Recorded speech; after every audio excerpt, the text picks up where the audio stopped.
और जो आने वाला समय है इसमें एआई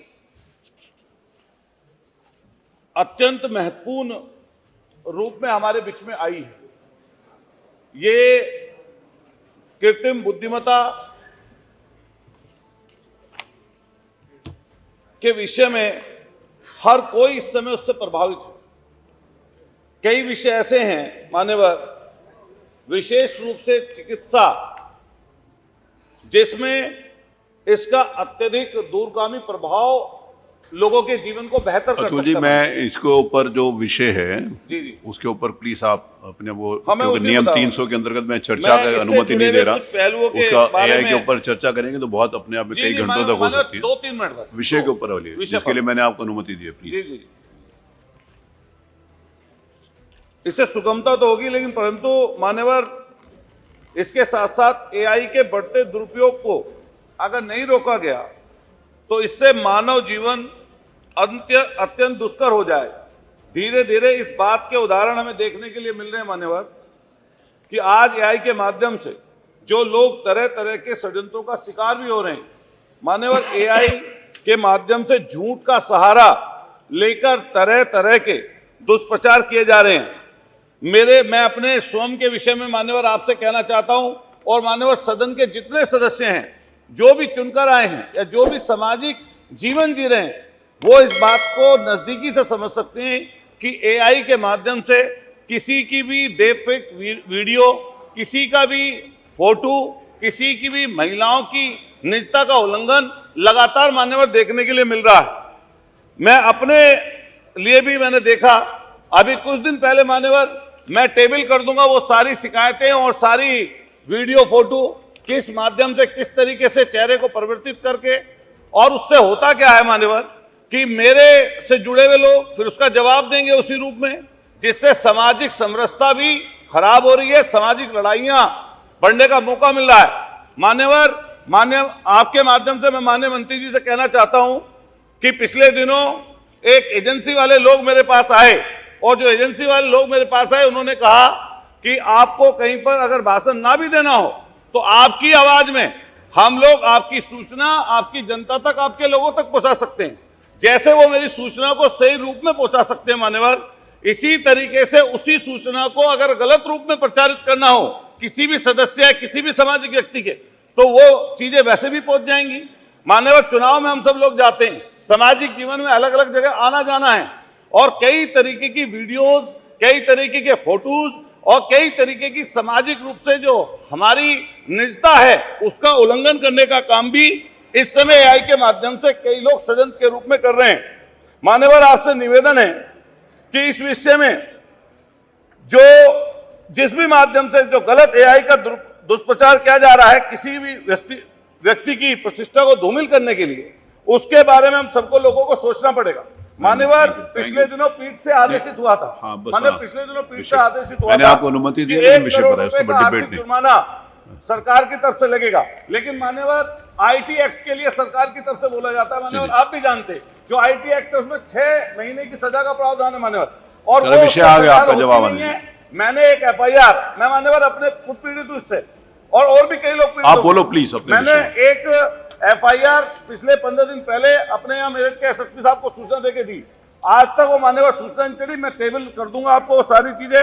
आपके माध्यम से मैं कहना चाहता हूं कि सरकार इसमें रेगुलेट करने के लिए, इसे संचालित करने के लिए, ये जो हमारा सदन है मान्यवर, इस सदन के माध्यम से विधि बनाने का तरीका जो है, जो हम लोग इसके लिए विधि नहीं बनाएंगे, हम लोग मान्यवर नियम नहीं बनाएंगे, तो आने वाले भविष्य में हमारी जो आने वाली पीढ़ियां हैं वो मान्यवर बर्बादी की तरफ चली जाएंगी। वो कहेंगी कि सदन में बैठने वाले लोगों ने इस तरह के नियम नहीं बनाए।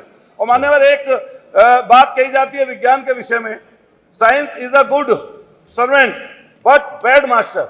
एआई के विषय में यह कदम मान्यवर बिल्कुल सटीक है। एआई पे चर्चा हम नहीं कर रहे, एआई के मास्टर नहीं बनने ऊपर जो विषय आप, मैं मान्यवर आपका संरक्षण चाहता हूं कि सरकार की तरफ से कि कोई ना कोई इसमें बात यह आए कि विधि नियम बने और कठोर से कठोर सजा देने का प्रावधान सरकार की तरफ से हो, नहीं तो आने वाले समय पर बड़े गंभीर परिणाम हम सब लोगों को, समाज को इसके भुगतने पड़ेंगे। माननीय मंत्री जी, माननीय मंत्री जी।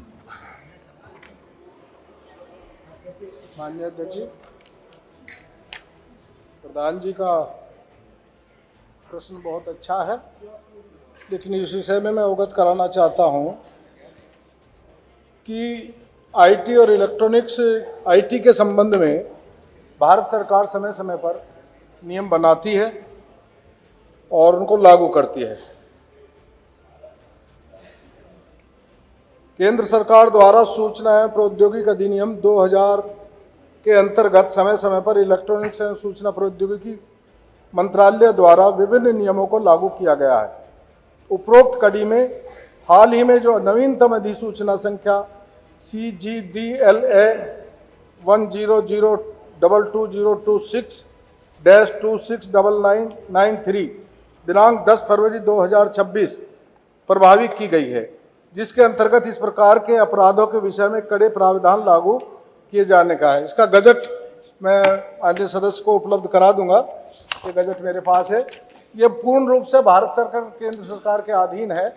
इस पर कोई भी नियम बनाना, क्योंकि ये पूरे भारतवर्ष के लिए लागू होगा, इसलिए मैंने बताया कि केंद्र सरकार ने 10 फरवरी 2026 को इसमें कुछ नियम बनाए। गजट आपको उपलब्ध करा दिया। अभी कल ही एक मिनट, अभी जो माननीय मंत्री जी ने बताया 10 फरवरी, कल ही तारीख थी 10 फरवरी की, आज 12 है, परसों।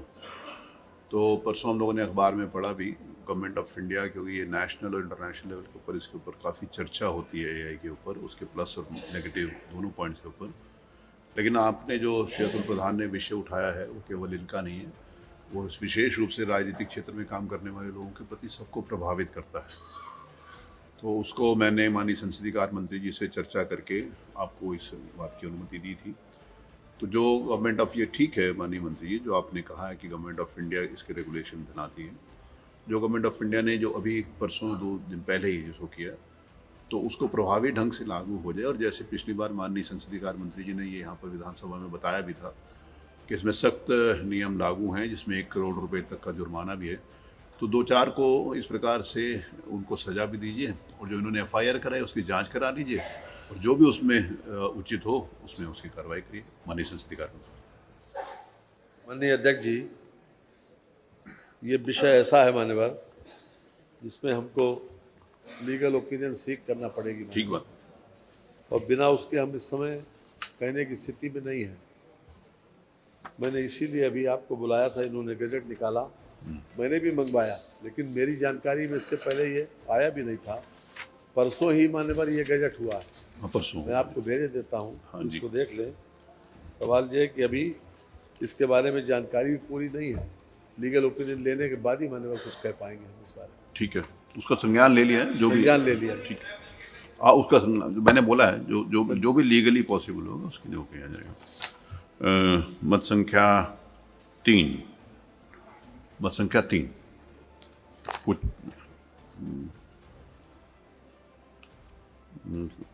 मत संख्या 4, मत संख्या 3 में कुछ नहीं, मत संख्या 4 सभापति लोक लेखा समिति, वो नियम 56 में कल मानवर मैं सभापति लोक लेखा समिति नियम 56 में अनुज्ञा से उत्तर प्रदेश 18वीं विधानसभा की लोक लेखा समिति 2025-26 का तृतीय प्रतिवेदन, जो भारत के नियंत्रक महालेखा परीक्षक का 31 मार्च 2010 को समाप्त हुए वर्ष के लिए प्रतिवेदन सिविल सेक्टर में उल्लेखित कृषि विभाग से संबंधित डाटा पत्तियों पर आधारित है, प्रस्तुत करता हूँ। मत संख्या 5 माननीय सभापति लोक लेखा। मानवर मैं सभापति लोक